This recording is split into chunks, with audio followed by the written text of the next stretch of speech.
இப்போ average current value கேட்குறாங்க. என்ன கேட்குறாங்க? ஆவரேஜ் கரண்ட்டோட வேல்யூ வந்துட்டு கேட்குறாங்க. புரியுதா?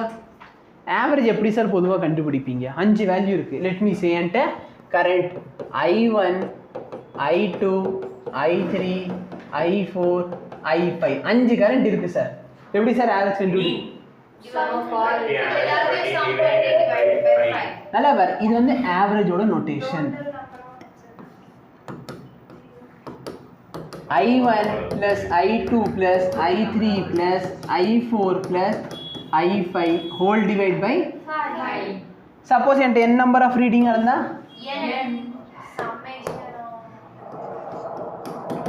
யாரா மைக்ல ஊதுறது? நிவேதா. புரியுதா? இப்போ இதை நம்ம எப்படி எழுதிக்கலாம்? சம்மேஷன் மேல கீழ I equal to n 1 ஆரம்பிக்கு I is equal to n 1 எங்கல இருந்து போகணும்? சப்போஸ் 5 இருந்தா இப்போ என்ன பண்ணனும்? I இந்த I வந்து கரண்ட், இந்த 1 2 3 4 க்கு இந்த I இல்ல. எனக்கு இது பிடிக்கல, I லூப் பிடிக்கல, அப்ப நான் J லூப் யூஸ் பண்ணிக்கிறேன். லூப் புரியுதா? I லூப் J லூப் படிச்சிருக்கியா? ஃபார்ல ஃபார் லூப் அதுல I இருக்கும், J இருக்கும். Mukesh English please. Bio students. சரி, இப்போ ஒன்றும் இல்லை, அந்த ஐங்கிறது கரண்ட்டை ரெப்ரசென்ட் பண்ணி, இந்த ஜே வந்து நம்பரை. அப்போ நல்லா பாரு, ஃபஸ்ட்டு வந்து ஜேயோட வேல்யூ 1 இருக்கும். அப்போ இங்கே என்ன இருக்கும்? I1 கரெக்டா? அதுக்கப்புறம் என்ன பண்ணுவோம்? சம்மேஷன் என்ன? ப்ளஸ். அப்புறம் ஐயோட வேல்யூ என்ன ஆயிரும்? 2.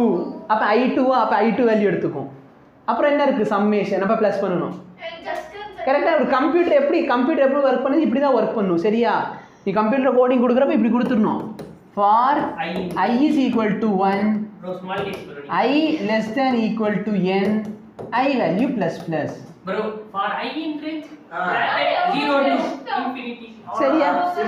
இப்போ நல்லா பாரு, 1 இல்ல, ஐயோட வேல்யூ எங்கல இருந்து ஆரம்பிக்க போகுது? 1ல இருந்து. புரியுதா? ஐயோட வேல்யூ 1ல இருந்து ஆரம்பிக்க போகுது. அப்ப I1ல ஒரு வேல்யூ இருக்குமா? அது வந்து எடுத்து எங்கேயாச்சும் ஸ்டோர் பண்ணி வச்சுக்கோ. I1ஓட வேல்யூ 1ன்னு வச்சுக்கோ. அடுத்து என்னது? சம்மேஷன். அப்போ சம்மேஷன் என்ன பண்ணும்? ப்ளஸ் பண்ணி ரெடியாக இருக்கும். இப்போ ஐயோட வேல்யூ ப்ளஸ் ப்ளஸ்ஸாக பேசிக்கலி அது வந்து இங்கே ஆட்டோமேட்டிக்லி நடக்கும். ஐயோட வேல்யூ இன்க்ரீஸ் ஆயிரும். முன்னாடி 1 நடந்துச்சு, இப்போ என்ன ஆயிரும்? 2. அப்போ I2ல ஒரு வேல்யூ இருக்குமா? I2ல என்ன வேல்யூ இருக்கோ அதை எடுத்து இங்கே ஸ்டோர் பண்ணிடும். அப்போ ப்ளஸ் ஆயிடுச்சு, திரும்பி ப்ளஸ்ஸு. இப்போ ஐயோட வேல்யூ என்ன ஆயிரும்?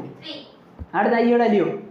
இந்த ப்ரோக்ராம் ரன் ஆகிக்கிட்டே இருக்கும். எப்போ வரைக்கும்? n வரைக்கும். அதை தான் நம்ம வந்து மேத்ஸில் இப்படி எழுதுகிறோம். ஆனால் இது வந்து நிறைய பேருக்கு தெரியாது. ஆனால் சும்மா சிக்மா xi fi சிக்மா கிடையாது, சம்மேஷன். சரியா? நிறைய பேர் வந்து சிக்மா வந்து அது சிம்பிள். சரியா? பட் அது என்ன பண்ணுது இந்த இடத்துல? சம்மேஷன். கரெக்டா இல்லையா? பைன்னு போட்டால் அது ப்ராடக்ட் அங்கேயே போட்டிக்கிட்டு இருப்பாங்க, காலேஜ் லெவல்லே இருக்கும். சரியா? Pi I is equal to 1 to n, இது பை சார், ப்ராடக்ட் சார் அது அந்த இடத்துல. கரெக்டா இல்லையா? அப்போ இந்த சிக்மா வந்து எதை ரெப்ரசென்ட் பண்ணுது? சம்மேஷன் சொல்லி போகிறது. சரியா? டெஸ்ட் எழுதுறாங்க, இன்னும் முடியல, உள்ள இருக்காங்க. Whole divided by n. புரியுதா? என்னால டிவைட் பண்ணி. இப்போ சம் முடிஞ்சு. இது தெரியும் தானே? இது புரியலன்னு சொன்னா கூட நீங்க கூட்ட பெருக்கு தெரியும் தானே? கூட்டிட்டு எவ்வளவு நம்பர் இருக்கு அதை டிவைட் பண்ணிடுவீல்ல. சரியா? சராசரி.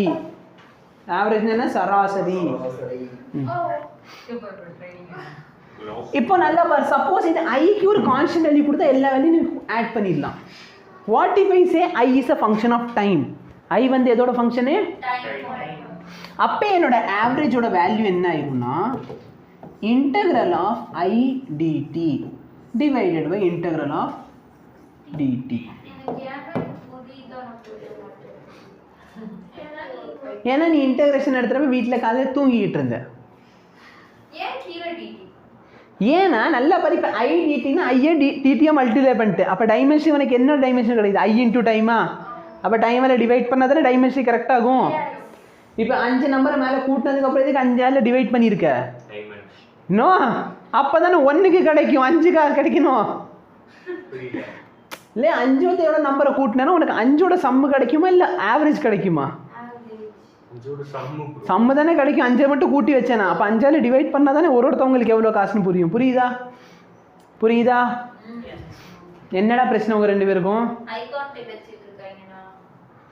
ஓ பின்னாடி கருகுது நல்லா பாரு இந்த கொஸ்டின் இதுக்கு என்ன ஃபார்முலா யூஸ் பண்ணுவேன் I1 + I2 இல்லை இன்டெக்ரலா ஏன் இன்டெக்ரல் யூஸ் பண்ணுறேன் ஏன்னா current is function of time கரெக்டா இல்லையா அடுத்து எவ்வளோ செகண்டில் கேட்குறாங்க அப்போ நீ I ஆவரேஜ் அப்படின்னு எழுதினாலும் சரிதான் இல்லைன்னா இப்படி எழுதினாலும் ஓகே தான் சரியா நீட்லேயும் சரி போர்ட்லேயும் சரி அந்தளவு கொஸ்டின் வராது ப்ராக்டிஸ்க்காக பேசிக்லேருந்து கொண்டு போகணும் ஒரு ஸ்டெப் விடாமல் சொல்லி தரணும்னு சொல்லி கொடுத்துக்கிட்டு இருக்கேன் கொஸ்டின் பார்த்தனா பார்த்து நீயே சிரிச்சிருவேன் அந்தளவு கொஸ்டின் கேட்பாங்க சரி ஈவன் 2022 இதில் கொஸ்டின் கேட்டாங்க நான் அதை வந்து இன்சர்ட் பண்ண மறந்துட்டேன் லெக்சர் முடிகிறப்ப நான் இன்சர்ட் பண்ணிடுறேன் IDT by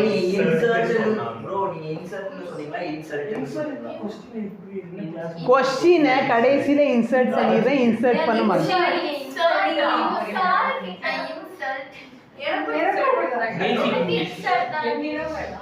நீட் அவங்க கொஸ்டினோட ஸ்டாண்டர்ட் குறைச்சி அவங்களே இன்சல்ட் பண்ணுறாங்க அதை நான் வந்து வேற மேடல இதெல்லாம் ஒரு கேள்வியா இதெல்லாம் எது கேட்டாங்க இன்சல்ட் பண்ணணும்னு இல்லை கொஸ்டின் பார்த்தா உனக்கே தெரியும் இப்போ எவ்வளோ செகண்ட் சொல்கிறேன்ப்பா 0 to 2 seconds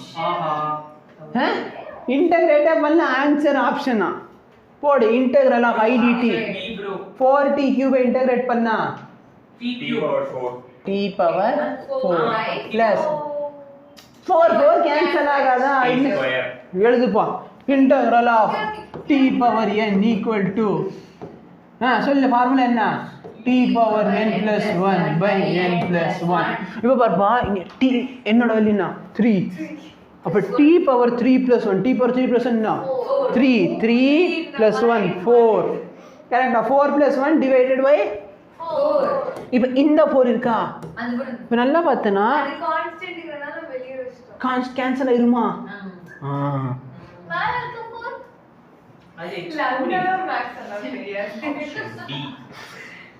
அடுத்து 2t பண்ணா t² + c போடலாமா ஏன் போடல definite integral whole divided by dt integrate பண்ணா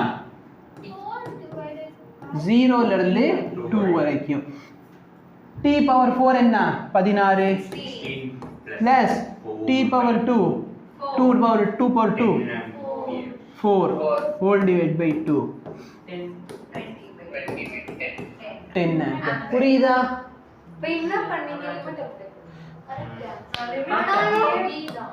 என்ன மேடம் பிரச்சனை ஏன் நீங்க 0 சப்ஸ்டிட்யூட் பண்ணல என்ன